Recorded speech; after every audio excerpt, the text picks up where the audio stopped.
Financial markets పై పట్టు సాధించాలనుకునే వాళ్ళు Revanth conduct చేసే వెబినార్ కోసం ఈ నెంబర్ కి కాల్ చేయండి. సుమన్ టీవీ ప్రేక్షకులకు నమస్కారం. సో మనకి ఈరోజు ఎలక్షన్స్ రిజల్ట్స్ వచ్చేసింది అండ్ మనం ఇంతకుముందు కూడా మాట్లాడుకున్నాం, స్టాక్ మార్కెట్కి ఎలక్షన్లో మనకు ఉండేటువంటి పర్సనల్ సెంటిమెంట్కి సంబంధం లేదు. మనం పర్సనల్గా మోడీ సర్కార్ రావచ్చు లేదా ఏ సర్కార్ రావచ్చు అని ఇండివిజువల్గా మనం ఓటు వేసి ఉండొచ్చు కాక, కానీ అదే స్టాక్ మార్కెట్ విషయంలోకి వచ్చేసరికి వన్స్ మనకు ఆ ఎలక్షన్ ఫేస్ మనం వేసిన తర్వాత మళ్ళీ మన బిజినెస్లోకి ఎంటర్ అయ్యాక మనకు ఆ బిజినెస్కి ఏది ఇంపార్టెంట్ మాత్రమే అని చూడాలని ఎన్నోసార్లు చెప్పే ప్రయత్నం చేసాము. సో బేసిక్గా ఈరోజు ఏం జరిగింది, ఇప్పటికీ గవర్నమెంట్ ఫామ్ చేసే అవకాశం ఉన్నప్పటికీ, సో బేసిక్గా నేను వీడియో చేసే టైంకి సుమారుగా 12:30 టైంకి 296 సీట్స్ మెజారిటీ తోటి ఎన్డీఏ ఉంది. సో బేసిక్గా ఎప్పుడైతే ఒక స్టేబుల్ గవర్నమెంట్ ఉండదు అని చెప్పి మార్కెట్ అనుకుందో, మీరు గమనించినట్లయితే Nifty by this time almost 9% deep కరెక్షన్కి గురైంది. సో మనం ఇంతకుముందు కూడా మాట్లాడుకున్నాం, ఒకవేళ సర్కార్ అంటే ఎన్డీఏ స్టేబుల్ గవర్నమెంట్ ఫామ్ చేసినప్పటికీ కూడా ఎన్డీఏ ఇక్కడ గవర్నమెంట్ అంటే ఒక BJP alone huge quantity of seats వస్తే స్టేబుల్ గవర్నమెంట్ కింద పరిగణిస్తాం. కానీ హంగ్లాగా అదర్ పార్టీస్ యొక్క సపోర్ట్ కనుక ఫామ్ చేసినట్లయితే గనక దాన్ని స్టేబుల్ గవర్నమెంట్ కింద మార్కెట్ కన్సిడర్ చెయ్యదు. ఎప్పుడైనా మార్కెట్కి సింగిల్ పార్టీ రూల్ చేస్తేనే ఎక్కువ ఇంట్రెస్ట్ చూపిస్తుంది, అప్పుడే గవర్నమెంట్ స్టేబుల్గా ఉంటుంది. సో ప్రాపర్గా డెసిషన్స్ తీసుకోగలుగుతారు అన్న ఒపీనియన్ ఎప్పుడు కూడా మార్కెట్లో ఉంటుంది. సో ఇప్పుడు మీరు గమనించారు, మొన్న వచ్చినటువంటి సర్వే రిపోర్ట్స్ అన్నీ కూడా వన్ సింగిల్ డైరెక్షన్లో దాదాపుగా ఓన్లీ బీజేపీనే 300+ సీట్స్ని సంపాదిస్తుంది అండ్ 350+ సీట్స్ దాదాపుగా ఎన్డీఏ టుగెదర్ సంపాదిస్తుంది అని చెప్పి ఎన్నో సర్వే రిపోర్ట్స్ వచ్చాయి. అండ్ చాలామంది కూడా చాలా గట్టిగా నమ్మారు, ఎస్ ఇప్పటికీ కూడా మోడీ గారే ప్రధానమంత్రి అవ్వచ్చు కాక, కానీ మార్కెట్ చూసే విధానం మీరు గమనించాలి.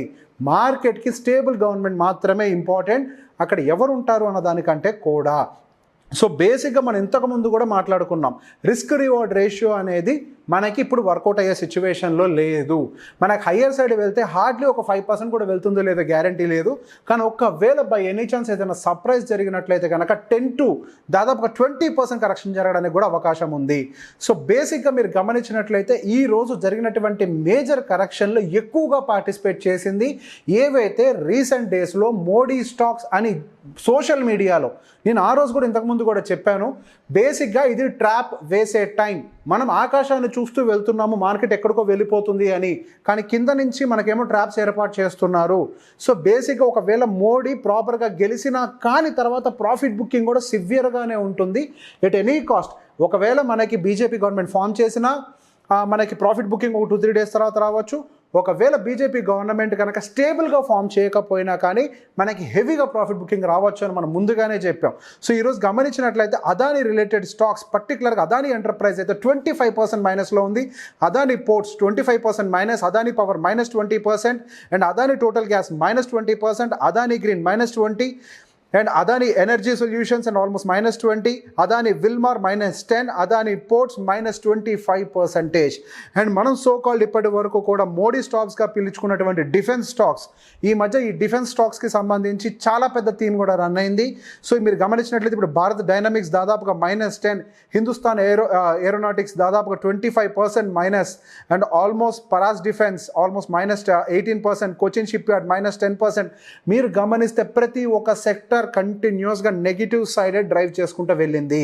మీరు గమనిస్తే ఇండైసిస్ వైజ్గా కూడా గమనించండి, మేజర్గా నెగిటివ్ సైడ్ డ్రైవ్ చేసినటువంటి టోటల్ ఇండెక్స్, పర్టికులర్గా పిఎస్యు బ్యాంక్ ఇండెక్స్ దాదాపుగా -19% డ్రైవ్ చేసింది. And mid and small cap together almost 12% -12%గా డ్రైవ్ చేస్తే, ఇన్ఫ్రాస్ట్రక్చర్ మనం రీసెంట్గా గమనించినప్పుడు ఎక్కువ ర్యాలీస్ జరిగింది కూడా ఇన్ఫ్రా, రియాలిటీ, డిఫెన్స్ అండ్ పర్టికులర్గా నెక్స్ట్ వచ్చేసరికి పిఎస్యు సెక్టర్స్, పిఎస్యు బ్యాంక్స్ అన్నింటిలో కూడా బాగా ర్యాలీ జరిగింది. సో ఇప్పుడు పిఎస్యు బ్యాంక్స్లో దాదాపు 20% అండ్ ఇన్ఫ్రాలో అయితే -14%, రియాలిటీలో -13.5%. సో బేసిక్గా ఎక్కడైతే ర్యాలీ అండ్ ఎనర్జీ సెక్టర్ కూడా బాగా ర్యాలీ జరిగింది, ఆల్మోస్ట్ అది కూడా -15%. అండ్ ఆల్మోస్ట్ మనకి కమోడిటీ సెక్టర్ కూడా -13%. సో మనం ఇంతకు ముందు నుంచి కూడా చాలా క్లియర్గా చెప్తుంది, ఇప్పుడున్నటువంటి అన్ని సెక్టార్స్తో కంపేర్ చేస్తే మనకి స్టేబుల్గా, ఒకవేళ డౌన్ సైడ్ రిస్క్ ఉన్నప్పటికీ ఎక్కువగా డ్రాడౌన్ అవ్వనటువంటి సెక్టర్ ఏదైనా ఒకటి ఉంది అని అంటే అది కేవలం ఐటీ సెక్టారే. అండ్ ఈరోజు ఆల్మోస్ట్ జస్ట్ 3% మాత్రమే పడ్డది. అండ్ ఎఫ్ఎంసీజీ కూడా ఆల్మోస్ట్ 2.5% మాత్రమే పడ్డది. FMCG, pharma and IT sector ఈ 3 మాత్రమే కొద్దో గొప్ప వాల్యుయేషన్స్కి నియర్ బై ఉండడం వల్ల, రీసెంట్గా జరిగిన ర్యాలీస్లో అవి ఎక్కువగా పెరగపోవడం వల్ల ఇప్పుడు ఎవరైతే ప్రీవియస్గా ఈ పర్టికులర్ 3 సెక్టార్స్లో ఇన్వెస్ట్ చేశారో వాళ్ళ ఇన్వెస్ట్మెంట్స్ అనేవి చాలా సేఫ్గా ఉన్నాయి. Okay, right. సో ఇప్పుడు ఎలక్షన్స్ అయిపోయాయి, మోడీ రిలేటెడ్ స్టాక్స్ అన్ని కూడా కరెక్షన్కి గురి అయ్యాయి. సో తర్వాత మళ్ళీ పెరగవంటే పెరగచ్చు. బేసిక్ ఎలక్షన్స్ అనేది తాత్కాలికం. ఇంతకుముందు ఆల్రెడీ మాట్లాడుకున్నాం, ఎలక్షన్స్ అనేది 5 సంవత్సరాలకు వచ్చేటువంటి ఒక ఈవెంట్ మార్కెట్ దృష్టిలో.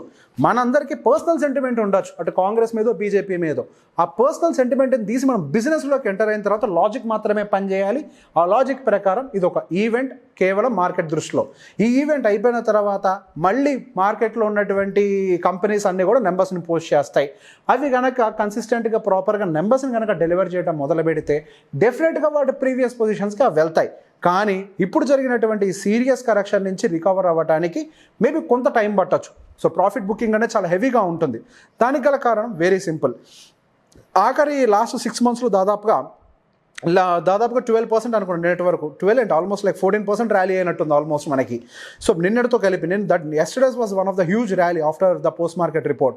సో బేసిక్గా ఎవరైతే కేవలం ఎలక్షన్స్ని దృష్టిలో పెట్టుకొని మార్కెట్లో ఇన్వెస్ట్ చేసుకుంటూ వచ్చారో వాళ్ళందరూ కూడా కంటిన్యూస్గా ఇప్పుడు ప్రాఫిట్ బుకింగ్ చేయడం అనేది మొదలు పెట్టేస్తారు. సో బేసిక్గా ఈ ప్రాఫిట్ బుకింగ్ అంతా కొద్ది వరకు సెటిల్ డౌన్ అవ్వడానికి, అండ్ ఆల్మోస్ట్ మీరు గమనించినట్లయితే అన్ని లోవర్ సర్క్యూట్లు కొడుతున్నాయి. లోవర్ సర్క్యూట్ అప్పుడు లిక్విడిటీ కూడా దొరక్కపోవచ్చు. సో బేసిక్గా కొంతవరకు లోవర్ సర్క్యూట్స్ అన్ని కొంచెం ఆగిపోయిన తర్వాత స్లోగా మార్కెట్ అనేది దాని యొక్క బేస్ని ఫామ్ చేసుకోవడానికి అయితే ప్రయత్నం చేస్తుంది. అండ్ ఇంకెంతవరకు డౌన్ సైడ్ వెళ్ళొచ్చు అని అంటే ఇంకొక 10% కూడా స్కోప్ ఉంది. దానికి కూడా మనం ప్రిపేర్ అవ్వాలి. ఇప్పుడు ఓవరాల్గా ఆల్మోస్ట్ 9% బై 12:30 మనం చూసాము. అండ్ ఇంకొక 10% వరకు కూడా, అంటే దాదాపు 20% డిప్ రావడానికి ఓవరాల్గా మార్కెట్లో from it's all time high చాలా హై ప్రాబబిలిటీ అయితే కనిపిస్తుంది. సో బేసిక్గా ఎవరైతే లాంగ్ టర్మ్ నుంచి ఇన్వెస్ట్మెంట్లు ఆల్రెడీ పెట్టున్నారో వాళ్ళైతే కంగారు పడకండి. రీసెంట్గా ఆల్రెడీ పెట్టేస్తున్నా మనం చేయగలిగింది కూడా ఏమీ లేదు. ఏదైనా కుదిరితే మంచి వాల్యుయేషన్స్ ఇప్పుడు ఏమన్నా కనుక స్టాక్స్ కొంచెం కరెక్షన్ జరుగుతున్నాయి కాబట్టి ఇంకేమన్నా మీరు యావరేజ్ చేసుకునే ప్రయత్నం చేయగలిగితే కొంచెం మనకి ఆ స్టాక్ అంటే మన ఎక్స్పెన్సివ్ ప్రైస్లో కొన్నది కొద్దిగా యావరేజింగ్ వల్ల కొంతవరకు ఫెయిర్ వాల్యుయేషన్ వైపుగా రావడానికి అవకాశం ఉంటుంది. సో ఆల్రెడీ పెట్టుబడి పెట్టిన వాళ్ళైతే కంగారు పడాల్సిందేం లేదు. Market end of the day ఎప్పటికైనా పైకి వెళ్లాల్సిందే. 6 నెలలకైనా, సంవత్సరానికైనా, 2 సంవత్సరాలకైనా end of the day stock market అనేది పై సైడ్కి వెళ్లాల్సిందే. కంపెనీస్ వాటి యొక్క రిపోర్ట్స్ని పోస్ట్ చేస్తూనే ఉంటాయి, వాళ్ళు కంటిన్యూస్గా డబ్బులు సంపాదిస్తూనే ఉంటారు, వాళ్ళ స్టాక్ ప్రైసెస్ పైకి వెళ్తూనే ఉంటాయి. ఆల్ టుగెదర్ మార్కెట్స్ అనేవి ఎప్పుడు ఆల్ టైమ్ హైస్ని కంటిన్యూస్గా టచ్ చేసుకుంటూ బ్రేక్ చేసుకుంటూ వెళ్తూనే ఉంటాయి. కానీ ఇది ఒక దగ్గర ఆగే ప్రాసెస్ కాదు. మార్కెట్కి ఇది ఒక ఈవెంట్ మాత్రమే. అంతకు మించి మార్కెట్ దీన్ని పెద్దగా హ్యాండిల్ చేయదు. ఈ సెక్టార్స్ కూడా ఎందుకు కరెక్ట్ అయ్యాయనంటే రీసెంట్గా సెంటిమెంట్ వల్ల హెవీగా బయింగ్ చేశారు కాబట్టి, ఎలక్షన్ సెంటిమెంట్ వల్ల ఏదైతే బయ్యింగ్ జరిగిందో ఆ సెంటిమెంట్ నుంచి డబ్బులు విత్డ్రా చేస్తున్నారు. అంతేకాని మార్కెట్లో ఉన్నటువంటి సమస్య కాదు. మార్కెట్ దాని యొక్క ఒరిజినల్ ఫామ్లోకి మళ్ళీ వస్తుంది. అంటే ఇమీడియట్గా పైకి వెళ్తుంది అని కాదు, దాని ఫెయిర్ వాల్యుయేషన్లోకి వచ్చి ఆగుతుంది. సో మనం దాని గురించి ఎటువంటి కంగారు పడాల్సిన అవసరం లేదు. సో నెక్స్ట్ మనకి ప్రాపర్గా మంచి సెక్టార్స్ ఏమున్నాయనేది ఇంకొక వీడియోలో మీకు వెంటనే చెప్పే ప్రయత్నం చేస్తాను. Thank you. సుమన్ టీవీలో మీ పర్సనల్ అండ్ బిజినెస్ ప్రమోషన్స్ కోసం కింది నెంబర్కి కాంటాక్ట్ చేయండి.